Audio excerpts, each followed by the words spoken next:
My name is Amanda Irvin. I'm the Director of Faculty Programs and Services at the CTL, and I am joined by many of our colleagues. It's a team effort to make this happen between CTL, CUIT.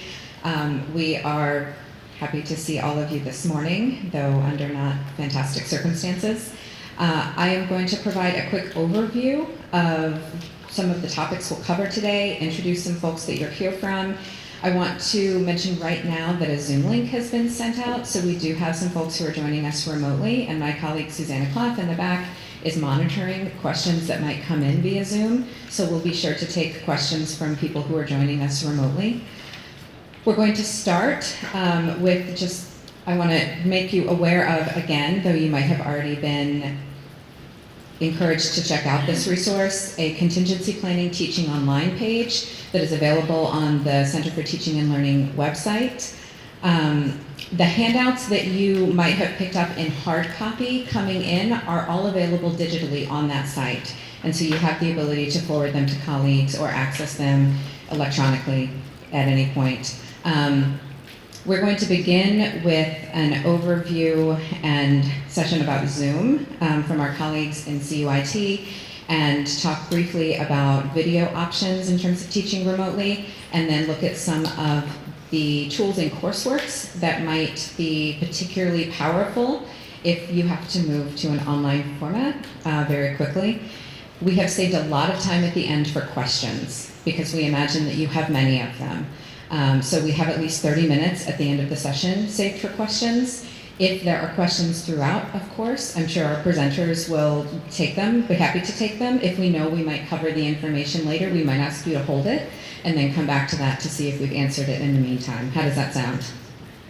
Okay, fantastic. So without further ado, I'm going to let all of the presenters introduce themselves, but I am going to turn it over to my friend Charles from CUIT.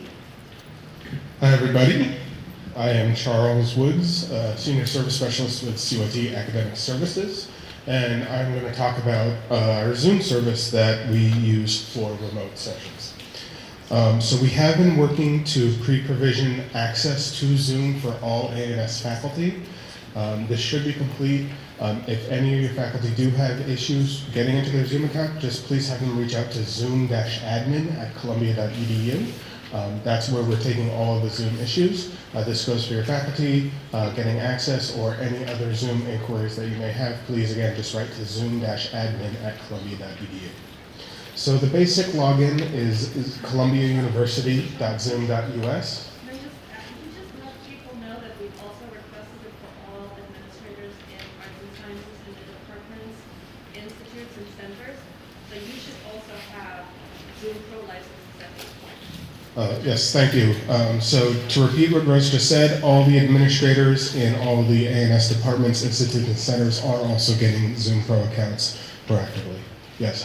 As of last night, adjuncts in my area didn't have it pushed to them. Is there a plan to do that uniformly, or do we need to request access? I believe they should be getting the access automatically. I'm sorry. Can you repeat every question? Yes. So the question was getting adjunct access, so I believe they should be covered. If you have a body of faculty that you know don't have the accounts, again, please write to zoom-admin@columbia.edu, and we'll make sure to provision those accounts. Yes? Are these accounts different from accounts departments might have with the department list? I'll get to that question in a moment. So the question was, are these accounts different from accounts that may be attached to a mailing list? So we'll cover that just in a little bit. So again, in order to log into Zoom, the location you go to is simply just columbiauniversity.zoom.us. That is through UniLogin. If you do have those shared mail address accounts, instead of going to columbiauniversity.zoom.us, you simply go to zoom.us and log in through there. The reason for that is columbiauniversity.zoom.us is behind single sign-on, so you can only sign on with your uni. So if you do have those shared accounts, you simply go to zoom.us, enter the email address as the username and the password that you select when you got the activation email, and that will let you sign on with those shared accounts. So once you're logged into the Zoom website with either your personal account or the departmental shared accounts, you'll see this screen. This screen is your profile screen on the left. I apologize, on the projector up top, it's a little cut off. But this is your profile page. This has basic information about your account. One important thing you want to look at here is the user type should say licensed. If it doesn't, that means you have a basic account, which is limited to 40 minutes. If you do see basic, again, please just let us know, zoom-admin@columbia.edu, and we'll upgrade your account to a licensed account or a pro account. Yes? It says license, which is So that's what you should see. So you should see licensed, and the question mark just simply tells you what that means. It just says you're a licensed user. So you should see licensed on either your shared accounts or your personal accounts. If you don't see licensed, you'll see basic. Again, please just write to us, zoom-admin@columbia.edu. What is the name of the field where you should see license? What's that It called? just says user type. Oh, I don't even have that field. Okay. So this is on the profile menu at the top left. The first thing and the easiest way that you can do to start a meeting is just simply copying your personal meeting ID right here. This is an always on meeting that you can just go to at any moment. So that's right here. This always on meeting you can send to anybody. Anybody can click on it and they'll be brought into the meeting, including you. However, because this is always on, anybody you send this link to will be able to access that meeting at any point just by clicking that link. So we don't recommend this for your class sessions, but this is the simplest and fastest way to just get somebody onto a Zoom call with you. So if you have an ad hoc session that you just need to do, you can just send out that link, again, from either your personal or the shared accounts. It will start the meeting, and you can just simply copy the invitation and send it out to the invitees for them to join the meeting. For scheduling a specific one-off meeting, we have this link up here on the top left, schedule a meeting. When you click on that, you can see it gives you a variety of options. Your topic is your meeting title. You can give it a description. The next area we have is the when, duration, time zone, and recurrence options. This does not actually limit when the meeting can occur, so it's not limited to the specific time or the specific duration. It won't cut off after 1 hour like we see right here. This just simply changes what the invitation says. So when you do send out the invitation, it will have the time, date, and location, duration. We have recurrence options. So if you do have your weekly Thursday class, you can simply set it up to occur weekly, repeating every week, occurring on Thursdays, with an end date. So this is very similar to any other recurrence option in Outlook or Gmail, calendars, stuff like that. We have a couple options down here. Meeting password. If you do want to require a password to join the meeting, that is something available to you. We don't necessarily recommend doing that, but if you did need to do that for whatever reason, you can do that. We have two options that affect the video of people joining. We have host video on or off and participant video on or off. So that may affect what you want to do based off the type of class you have. A small 10-person seminar where discussion is encouraged, you probably want to turn participant video and host video on. A 70, 80, 100-person lecture, that's probably not something that you want because the instructor is just going to be presenting material to the students, and putting participant video on may lead to some distractions or some confusion about what's going on. Next, we have some meeting options. Two of these are important in terms of what your students would see. So the first one is enable join before host. If you enable that, students will be able to join the meeting and be able to talk to each other before the host, the instructor, has joined the meeting. If you don't enable that, students will simply see a screen that says you are in waiting, and the host has yet to start the meeting. When the host starts the meeting, you will be put into it automatically. So that just depends whether you want the students to be able to join the meeting before the instructor starts it, or if you don't want that, you want the meeting to start when the instructor starts it. The next option that's pretty important. Funk a little bit. Is that better? Yes. I have used the without the join before the meeting option. When you do that, when students start joining, you receive a lot of email saying your participant is waiting. It doesn't seem to be an option you can turn off. So if you have a large class, I would strongly recommend track the join before the meeting, otherwise you get 30, 40 emails, and whenever people click on the link, before, after, what you receive the email. Yeah, so that is an important distinction.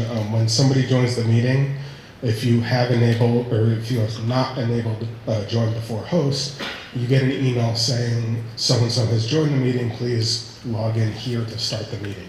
So if you have a large class, that might generate a lot of emails as students log in before you have started the meeting. So that is an important distinction. Thank you.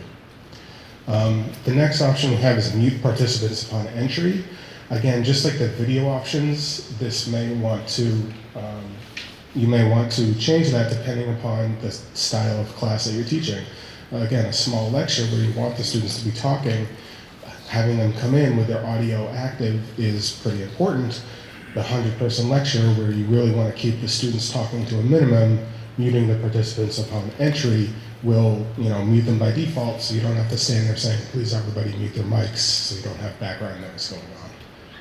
I know someone's gonna ask this, but if you mute them, can you unmute them while you're doing after the presentation's over? So during the Zoom meeting, the host does have full controls to mute and unmute participants. So if you do choose to mute participants upon entry, you can always unmute individuals or allow them to unmute themselves during the meeting. And if you don't mute participants upon entry, it is relatively easy to just simply mute everybody at once. Yes? If they are unmute, would they hear each other when they talk, or it's just? So the muting function mutes the participant's mic, so when they talk, nobody will hear them. If they unmute themselves and speak, everybody who is on the audio will hear them. Okay. And then the last item is record this meeting automatically. When you check that off, you have two options: on the local computer or in the cloud.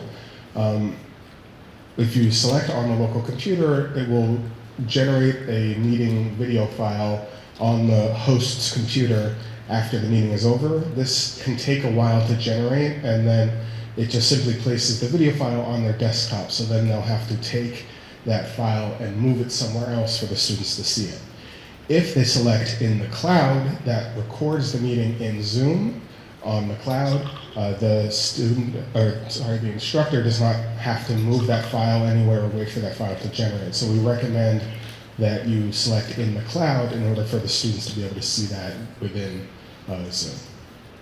Now, all of these options were within the Zoom website, going to columbiauniversity.zoom.us.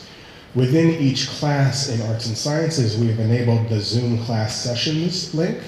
And when you click on that, you see the exact same thing that we see when we log into Zoom. So we have upcoming meetings, previous meetings, your personal meeting room, and our cloud recordings, and we can click schedule a new meeting up here. We see the same options that we saw going through the website. The difference is that this interface specifically schedules the meeting for the class and for the students in the class. So if we finish scheduling the meeting here and click save, we can see in here that the meeting is saved. We have our add to our calendar options. We have our invite attendees with the link or copying the URL to our clipboard for emailing to people, but we won't see it on this list. If we schedule the meeting through here, and we go back to the Zoom class sessions, the meeting is now on this list, and not only can I see it in Canvas, but the students can see it in Canvas as well. So we recommend going to the Zoom website if you need to schedule meetings that are one-off meetings or not necessarily attached to a specific class. But if you need to schedule a specific class session, you can go into Canvas, go to Zoom class sessions, and schedule a meeting for the specific class. The students will be able to see it in here, the instructors can see it in here, the TAs can see it in here. And most importantly, when you do the cloud recording, on the left over here, or sorry, on the right over here, those recordings will automatically be available in the Zoom Canvas CourseWorks link. You don't have to go and find them anywhere and post a link to that. So again, for the class sessions, please go into the CourseWorks tool. This tool should be active in all CourseWorks classes for arts and sciences. And you can simply schedule the meeting here. Students, TAs, anybody in the class site will be able to see it, access it. Your instructors can just come in here and click start to begin the meeting, and all the cloud recordings will be available to the students and to the instructors automatically through this tool. Yes? Yeah, we have several staff in the School of the Arts here who are, it's also a department of the arts and sciences as well as a school. So we were on the track to do what SEAS was doing without knowing that arts and sciences was going to do this through CourseWorks. Can you add the School of the Arts staff now?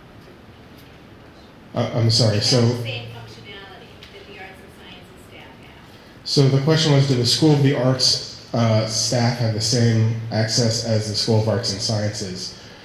We will follow up to make sure that's the case. Let me answer that. If you can just send us an email with the list of unis, first name and last name, and send it to CourseWorks-admin, we'll do it right away. All right. As long as it's coming from you in an email address, we can, It'll come from Christina, right? yes, that's fine. Just let us know what access you need, for who, and we have staff who can do it right away. So again, the question was, do School of the Arts administrators have the same access that we're granting to the Arts and Sciences administrators? If anybody does not have the access, regardless of what department or what school you're in, please write to zoom-admin@columbia.edu with a list of the unis, email addresses, first names, and last names, and we can add those individuals with the license access. Can I just make a clarifying point? In arts and sciences, and by that I mean the 28 departments in arts and sciences and the institutes and centers that are offering courses, so not SOA and not SPS.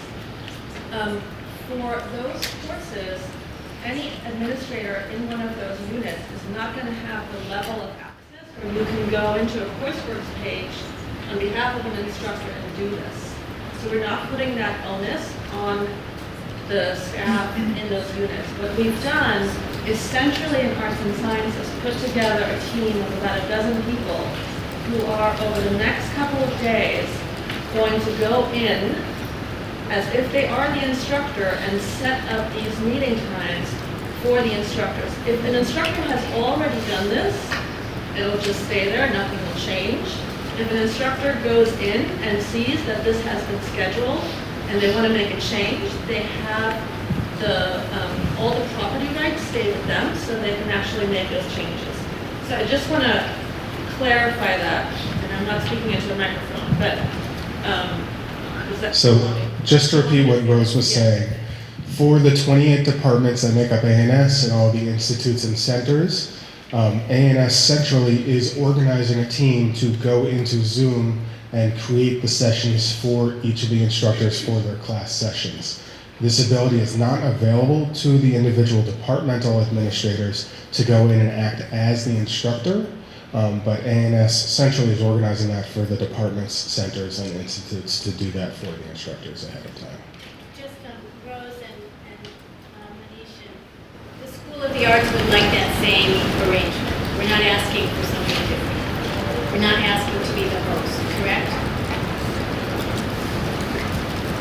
Okay, so why don't we take this conversation after the meeting until we complete the training?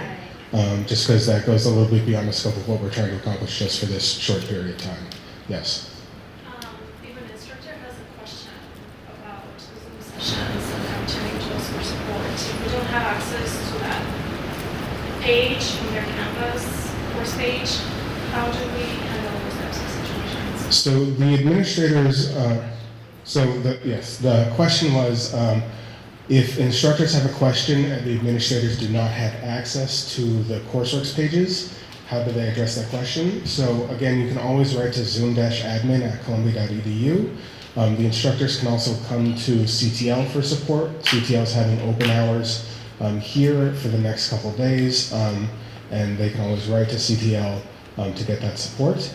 If you as an admin for a department need access to your department's courses in Canvas, please write to us to get that access arranged. That does not give you access to schedule meetings on behalf of the instructor, but that would allow you to view the site within Canvas. All right? Yes? When I create a Zoom session on Canvas, students automatically get informed about that. So they will see the Zoom class sessions in the tool. Yes, so the question was, if you create the Zoom session within the Canvas tool, do the students see that? So the students see it within the tool, but they will not get an email notification saying a new Zoom session has been organized. So when you create the sessions in Canvas, you can let the students know, hey, the sessions are in Canvas. If you want to copy the links, you can copy the links, but just simply let them know, just click Zoom class sessions. All of the Zoom sessions are in there, just click on it to join. So the last area that we kind of have to cover for Zoom is logging into the Zoom client locally. So in order to actually start the meeting and have the full host controls, the Zoom client on your desktop, you have to log in. So there are two areas to log in right here on the Zoom client. The client will download when you try and open your first Zoom meeting, so it will just automatically prompt you to open it up and download it. And then once you're in here, there are two ways to sign in. If you're signing in as an individual with your personal account, you want to click Sign In with SSO, and it will prompt you to enter your company domain. Just simply enter Columbia University, all lowercase, one word in this box, and click Continue, and it will prompt you to log in with your uni. If you're using one of the departmental shared accounts, just where it says sign in email right here, enter the email address and the password for those departmental shared accounts, and that is how you sign in with that account to the local client. Yes? Do you recommend that faculty get the app available on Chrome or any of the other platforms that the app is doing? So the question was, do we recommend that faculty download specific apps and specific platforms? So within various browsers, Chrome and Firefox, there are extensions that would let faculty do various functions within Chrome, like scheduling a meeting from their Gmail calendar. That kind of goes beyond the scope of what we're trying to do right now. Right now, we're simply trying to get the class sessions created. That functionality is, a little complicated. If faculty want to explore that option, it is certainly there. Zoom does have documentation about that, but it kind of goes beyond the specifics of just getting your class sessions up in CourseWorks, getting your students in there. So there are more advanced ways of using Zoom, integrating Zoom into your Gmail calendar and other stuff like that. Those are routes to explore, but we are not necessarily going that route right now. We're just kind of focusing on getting the classes up and going. Does that answer the question? Okay. I believe there was another question over here. Yeah, because actually when I do this, when I go into upcoming meetings, it asks me to download the app. Is that because I am on Firefox? I tried Firefox and Chrome, and they ask you to download something before you sign in.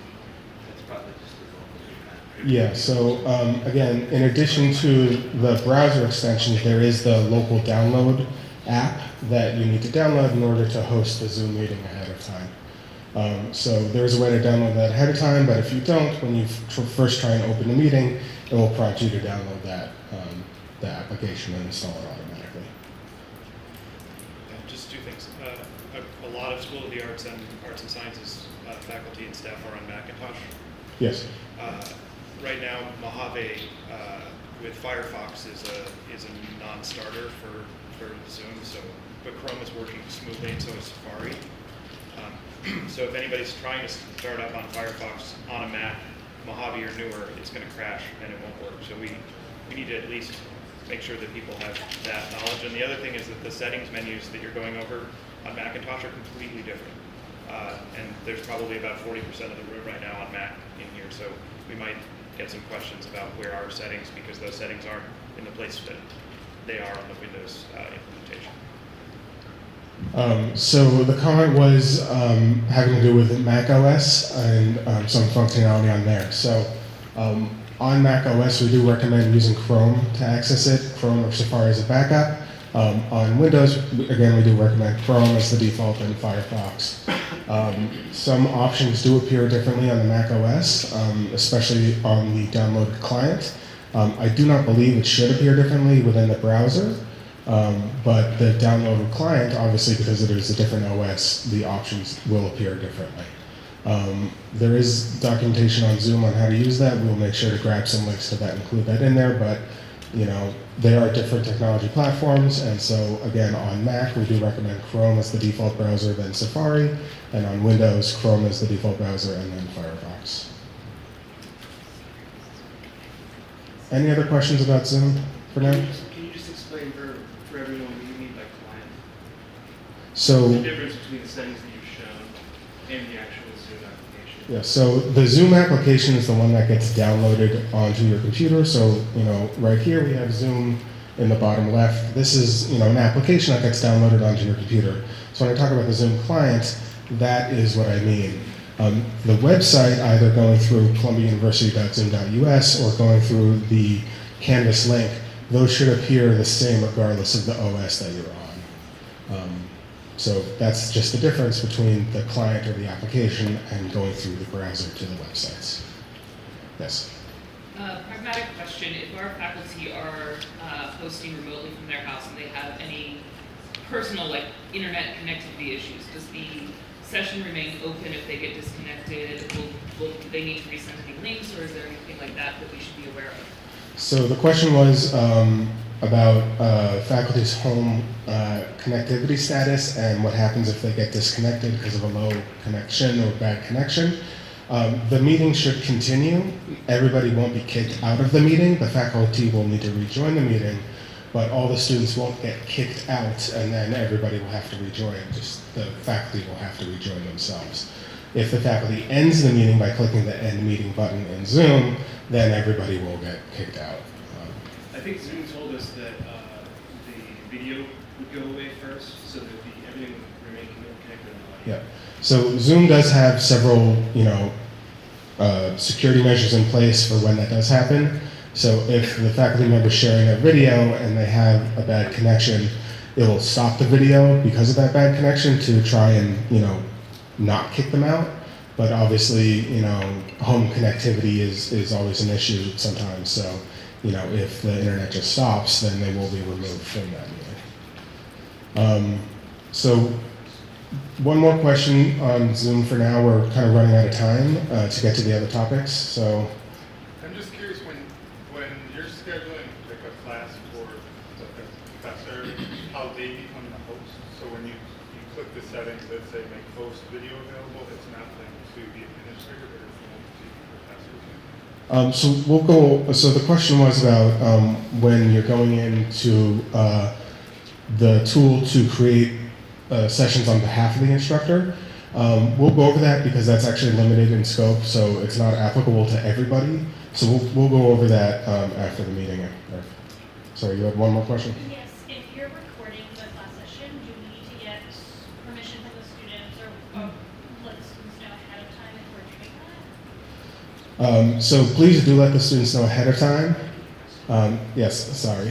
So the question was about getting permission from the students and what the students need to know when you're recording the meeting. So do let the students know ahead of time. Under normal circumstances, we do need to get permission from the students. Obviously, this is a very exceptional case, so everything's kind of fluid right now. But at least please let the students know ahead of time that the session will be recorded. There is a feature in Zoom, you can check a box that makes the students grant consent, but just realize if one opts out, you're not recording the meeting. So use that precaution, but it is in there. I would do like Charles. Again, there is the possibility in Zoom to generate a message to each student saying, do you grant consent? But if at least one student says no, then the meeting won't be recorded.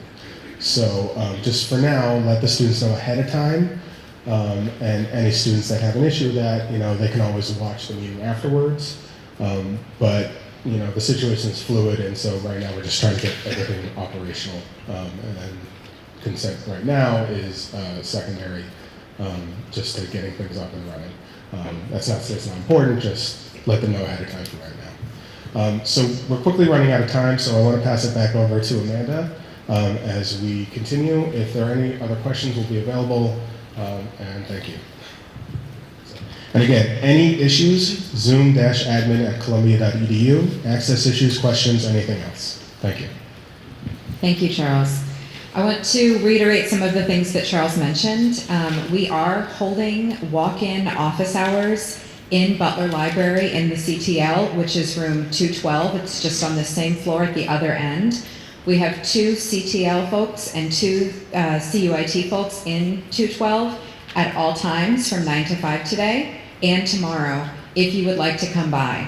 We can also meet with you virtually via Zoom, and you can contact you can write to the CTL email alias, which is columbiactl@columbia.edu. But just at the other end of the hallway, if right after this meeting you have questions, you can go down there. We have 4 folks on staff right now, but we can probably add a couple of more to handle if there's a larger volume coming right from this meeting. Yes?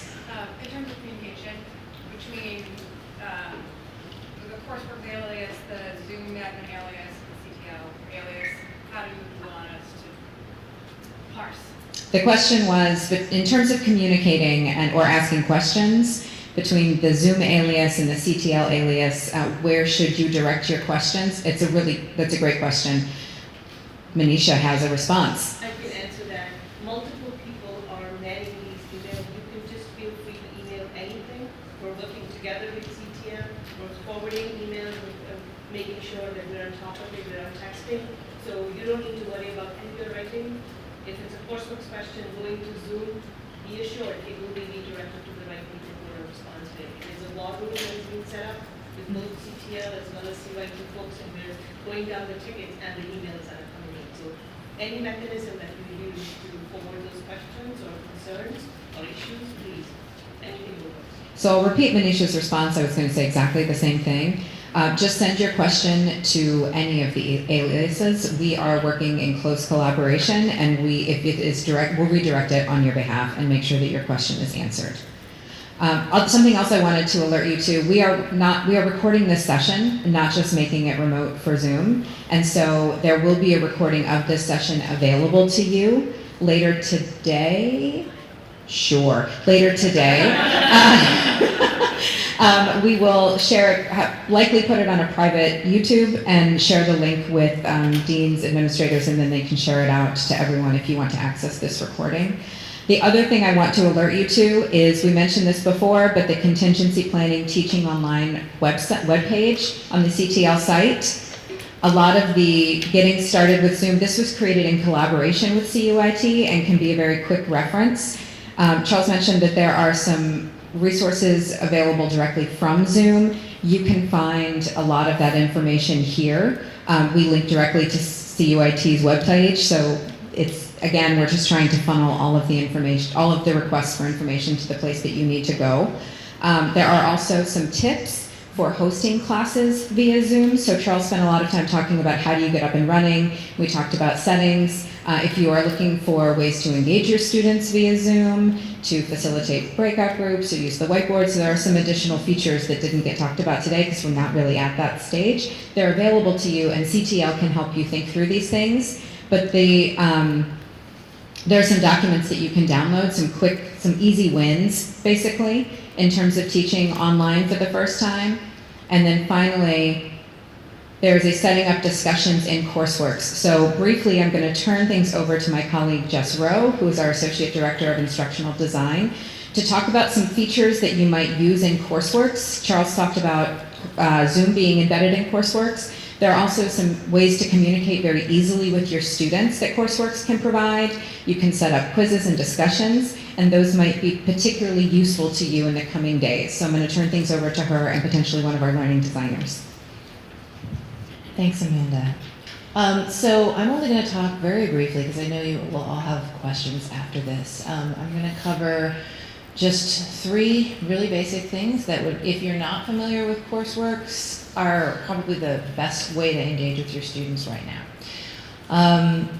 What you see on the screen is what it looks like when you log into CourseWorks, which you do at CourseWorks.columbia.edu with your uni. And then you'll see a dashboard of all the courses that you're currently teaching. And if you click into one of them, this is what you see. This is the page that your students will see when they land. And I think the most important things for you right now is how to use CourseWorks to communicate with your students. So for instance, if you've set up a Zoom session and you need to tell your students about it, you have a couple of options. You can make an announcement. Announcements are here. You can see that on the announcements page is a list of all the announcements that have been made, so they stay here. If you start making a new announcement, you get something that looks like this. You can give it a title, you can give it what the announcement is, you can paste your Zoom link here. You then post it, and if your students have notifications in Canvas turned on, they will get an email or notification that an announcement has been made.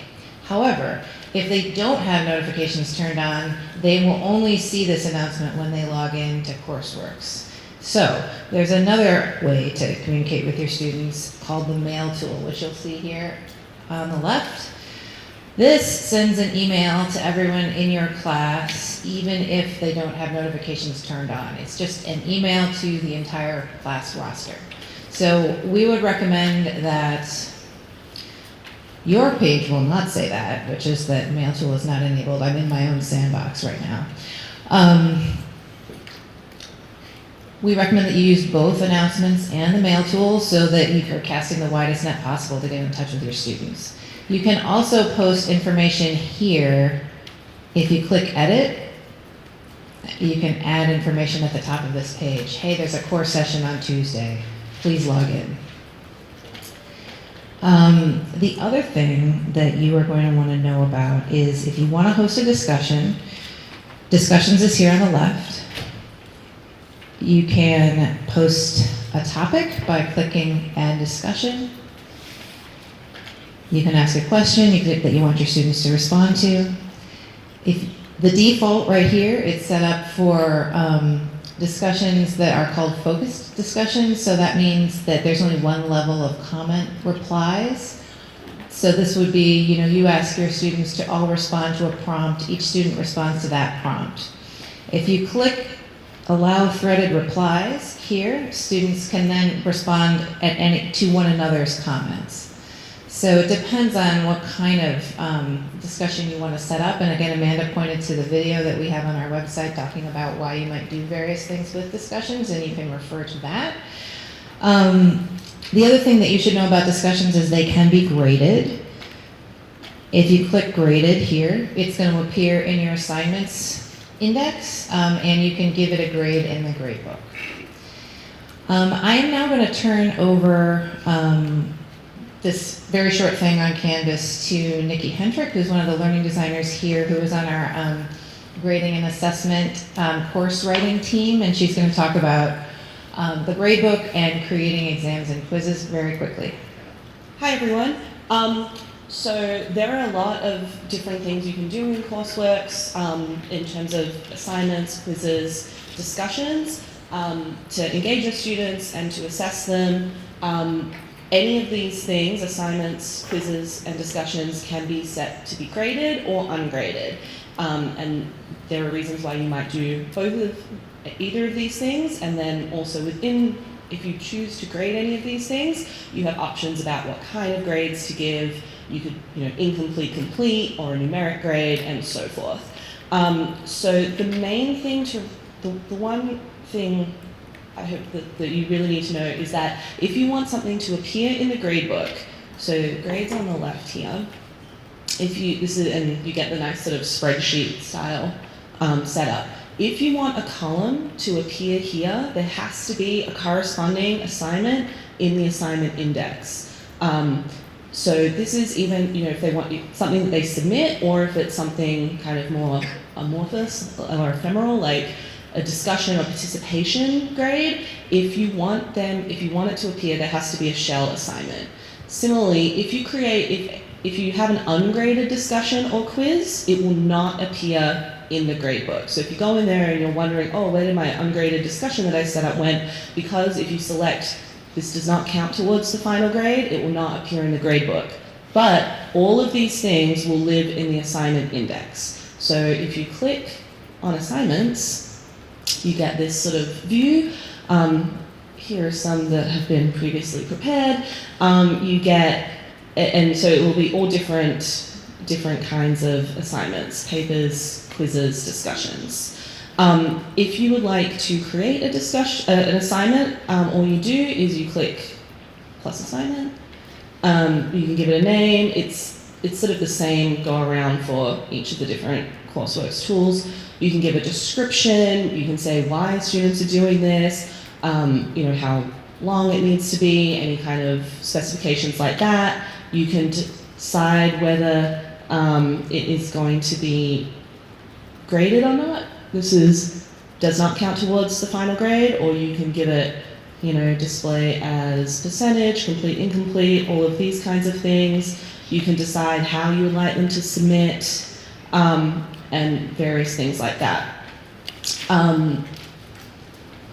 Similarly for the quizzes, if you go to quizzes, you can add a quiz. There are lots of reasons you could use quizzes. I know we usually think of them just as sort of multiple choice, but CourseWorks gives you the option to, if I create a new one, you can have there's lots of different kinds of question types, and you can also embed video, you can embed images for students to respond to, if you would like. So it's a bit more powerful than just multiple choice. For example, if you would like to see, here are two, so you have sort of a multiple choice, regular kind of thing, or, write a short paragraph responding to this wonderful image here. So these are all options that are available to you. They're also for quizzes, discussions, and assignments. You have options for giving feedback in various ways. You can do it straight through the gradebook. There's a spot to leave comments for assignments that have been submitted. So if I was to click in here, I could leave a comment for this student. There's also SpeedGrader, which I'm not going to go into right now because it's a powerful tool and can do a lot of things, but we are more than happy to answer questions. So I'm going to hand over to Jess. We have questions. Okay. Yes, there's a question. Yeah, sorry, just really quick question about that. If you create a quiz on CourseWorks, is it possible to share it with other instructors who are teaching the same section, let's say? So you would create potentially one and you could share it, or is that not possible? If the sections are so the question is, if there are multiple sections of the same course, and a quiz is created, can instructors share that quiz, or does it have to be created individually? If the sections are cross-listed, it will appear for all instructors. Sorry to take over. So this is actually a very new feature, only rolled out by Canvas literally this month. When you click on the three-dot menu for a quiz or an assignment, you'll see the Send To option. If you click on that, you can just start typing a person. So, if I want to find myself, you can see right there I am. I can just click on it, click Send, and now this quiz has been sent to me, and I can use it in my class. I'm not going to go through the whole process right now, but yes, this is possible, and the documentation is available. Sorry. Oh, no. That's a second. Yes. Is it possible to have a sandbox set up for each department so that we can develop things or try out things at department level things? Yeah, I'll repeat the question and Charles can answer. The question was, is it possible to get sandboxes for departments so they can test things out before doing other things? Yes, I can answer that question. If you just send a request that you need a sandbox, CourseWorks admin, and we'll set up a sandbox for you. Yep, Let us know who needs to be added to the sandbox, and then you can add the rest of the staff. So to repeat the question and the answer, what do we do if we need a departmental sandbox to do some of the stuff, experiment with some of the stuff? Please write to CourseWorks-admin@columbia.edu. That will come to us and we can create the account. Please include which department it's for, what you want the name of it, and who should have the access, and we can get that set up and created for you.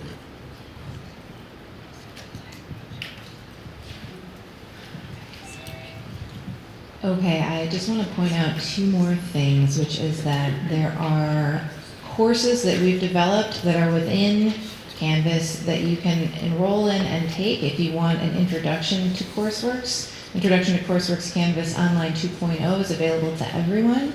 If you go to Help, when you're logged in, you'll find a self-enroll link here. The other site. Oh yeah, and it's not a course that you must do all of. You can look at the index and just find the thing you want to know about and just do that.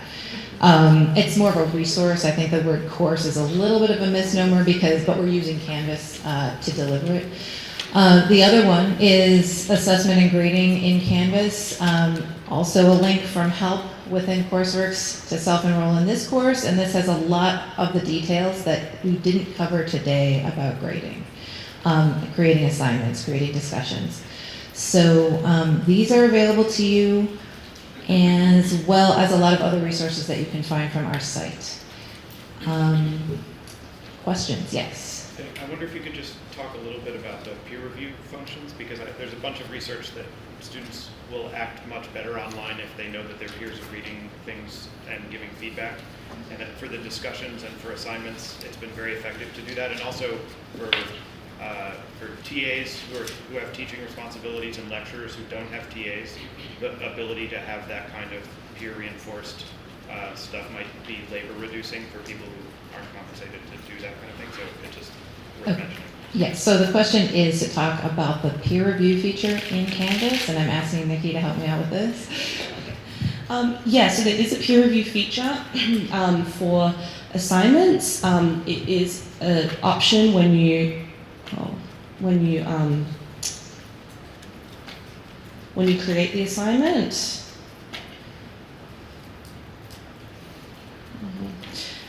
So when you go to assignments and you create a new one, there is an option where it is down here, which is require peer reviews. There are some specifics about setting this up and assigning them and when to do that and whatnot, so you might want to reach out and we can talk about that in more detail. But yes, you can assign peer reviews for students. You can also use the discussion feature as sort of like a ad hoc or sort of less structured through CourseWorks peer review, where you can have students comment on each other's posts as a form of peer review. But yes, you can definitely do that. Thanks. Other questions? Yes. Just back a quick question about Zoom. For when students log in, is that going to take attendance for faculty to check later? Okay, sorry. The question is, when students log into Zoom, will Zoom take attendance so you can find out later who was in your meeting? So in Zoom, you'll see a participants menu. So just to show you real quick, in our Zoom controls, we just see participants right here. That shows you who's in the meeting at the current time, but Zoom will not automatically record that information for you. So somebody will have to write that down. So be it a TA or the instructor or something like that. Yes.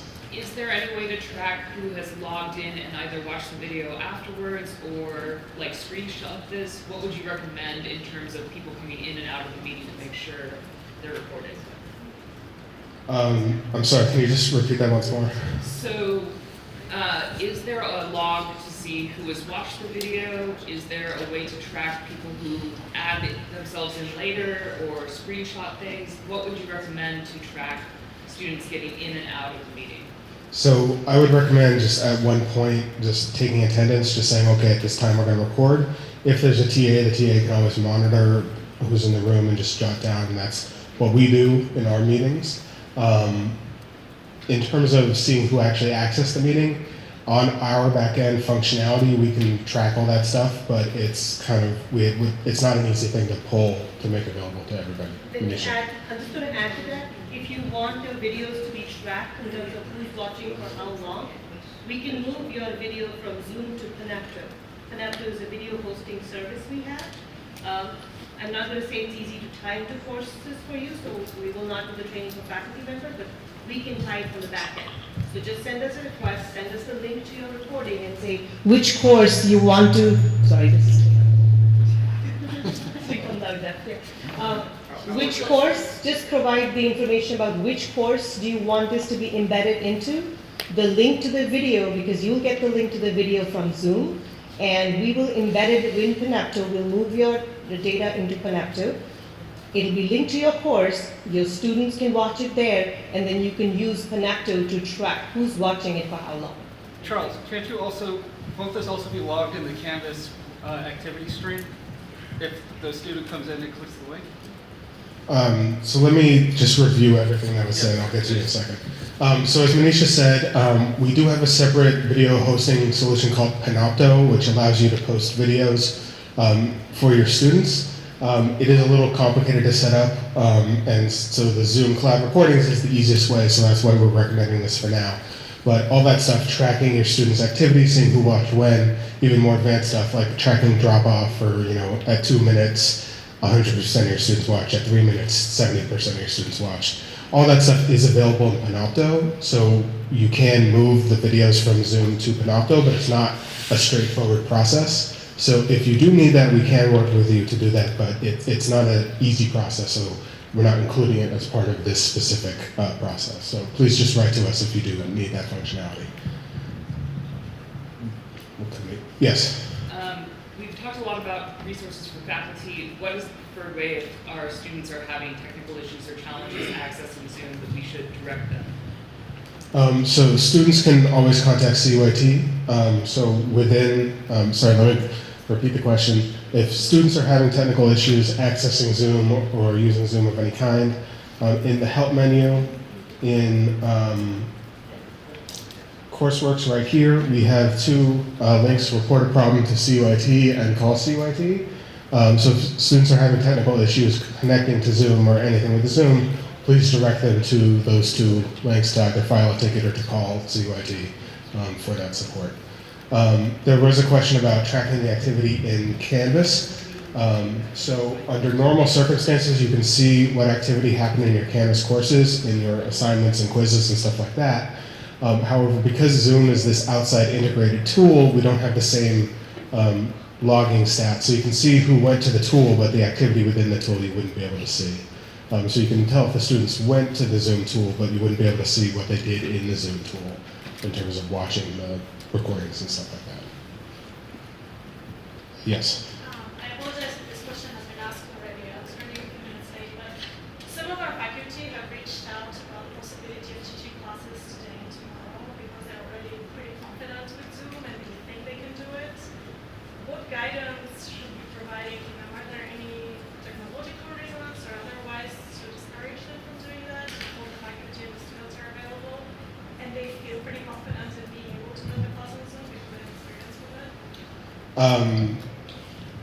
Was the question whether faculty today and tomorrow could be teaching if they're already comfortable with this? So let me just repeat the question. So the question was, if faculty are comfortable with this technologies and they want to teach today and tomorrow, can they? So we're asking faculty to not do that, please, so that we keep all the courses on the same footing, because there will probably be days assigned for some kind of a makeup for today and tomorrow. It will be very confusing for students if they're thinking today and tomorrow they don't have classes, and then one off they might be expected to attend and are not planning to do so. So we're going to follow the university policy. Monday, Tuesday, all courses are consistent. So to repeat Rose's answer, and Rose, please correct me if I misinterpret this. For consistency's sake, not to confuse students who thought they had no classes and suddenly one of their classes is over actually meeting, please follow university policy in that all classes for today and tomorrow are canceled.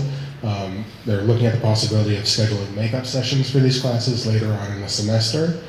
So just for that consistency, to not confuse students and to keep everything on the same schedule, please do not have your instructors teach classes today or tomorrow, even if they are familiar with the technological resources. Yes? A material audio video question. Assuming both are checked, using Zoom audio and I'm sorry, can you speak up a bit? Assuming both are enabled, audio and video, what do I see, what do the students see, and if they all start speaking at once, are there multiple audio channels, or if there's one cut off when somebody else speaks? So the question was about what happens when everybody is joined into Zoom on their audio and their video. So unfortunately, the people on the share won't be able to see this, but they should be in the recording as we display later. So if you have multiple people on the audio and video, then we will see multiple people in the audio and video, and multiple people will chat. So right now we're full screen sharing, so we don't see the multiple audio, the multiple video, but there is I minimized it earlier. Basically, there's a video window that everybody will see that will have all the videos on, and there's a couple different view methods. The default that is on for Zoom is active speaker is the biggest window, and then other participants are there. You can flip it to like a grid view where everybody's kind of equal, and it just a little green box bumps around to show you who's the current speaker. But if everybody is on the video, then everybody will be heard and everybody will be speaking and talking to each other. I don't have the host controls on here, so I can't show you right away in here. But as the host or as a co-host, in here we'll have links that let us mute everybody or unmute everybody. And then hovering over each person, we can see right here, this is me, so I can unmute, but as the host, I can hover over anybody and just click mute or click turn off video. And so if there is a problem, you can mute everybody, you can mute individuals, you can turn off individual audio, and if there's a serious problem, it is possible to kick somebody out of the meeting and not let them rejoin. But all that is in here. Yes? So a lot of our teaching is audio-visual, and there's a need for some asynchronous content. I did some searching on the CUIT website, and I couldn't figure out whether licenses for Camtasia or ScreenFlow or Captivate were available. Is that something that CUIT plans to make available, or is it available? And can you send a link? So the question is, are there resources for getting Camtasia, ScreenFlow, other software to pre-record audio-visual material for your students? I don't think CUIT provides those things for free, but I will tell you that CTL has a DIY video booth. So if you are on campus, you can come and use that software in our video booth. Please contact us though to schedule when you're going to be there. Particularly if we haven't previously had a huge amount of traffic through there, but I could imagine that we might now have a lot. So we'll schedule you in. So just depending upon the type of content, there is a built-in tool in Canvas that lets you do that. So any box where you have, an editor, there's this record upload media button that looks like the little YouTube icon. If you click on that, I don't have a webcam and a mic on this computer, so we can't see it right here, but we can see the two tabs, record media and upload media. So if it's just the instructor speaking to the camera, they can do that from their laptop on any CourseWorks site. Just at, minimum stuff. Whether that meets your requirements or not, I can't tell, but just the most basic, if they need to record something for asynchronous, they can do that here. If you record a meeting, can you then share it with people outside of the class? So you recorded the class meeting, then obviously your students can refer to it later, but if you have a guest lecturer, so someone who comes and you want to a larger community, can you just get a link to the recorded, or how does that work? So in order to see the Zoom recordings, so what can we do to share the Zoom recordings with outside participants? They do need to be in the class in CourseWorks. So you can add them to CourseWorks. In every site there is the guest user process to add them, but they need to be in there in order to see it. So you can't just take the file link and share it with anybody. So it's 10 o'clock. That's the end of our scheduled time. I don't know. Amanda, you want to? So just out of respect for everyone's time, we'll go ahead and conclude this session. I know that there were quite a few comments or questions that might have been put off until this meeting finished. We will, of course, stay around, answer any individualized questions that we can. I also want to remind you, if you want to head down to 213, there are some folks from CUIT and from CTL who could talk to you about individual circumstances, or if you have questions that you think might apply to instructors in your departments or programs or to classes you're teaching yourself, they're prepared to answer. And if a bunch of us want to head down there, I can probably grab a few more CTL folks to have on hand to answer questions. We've got a big room and tables set up and chairs. So thank you all for your time and your patience. We are doing everything we possibly can to support you through this transition. If you have any questions, of course, you can email any of the aliases, and to Manisha's point earlier, we will redirect to make sure that your question gets to the most appropriate person and do our very best to get you a response as quickly as possible. And with that, have a wonderful Monday.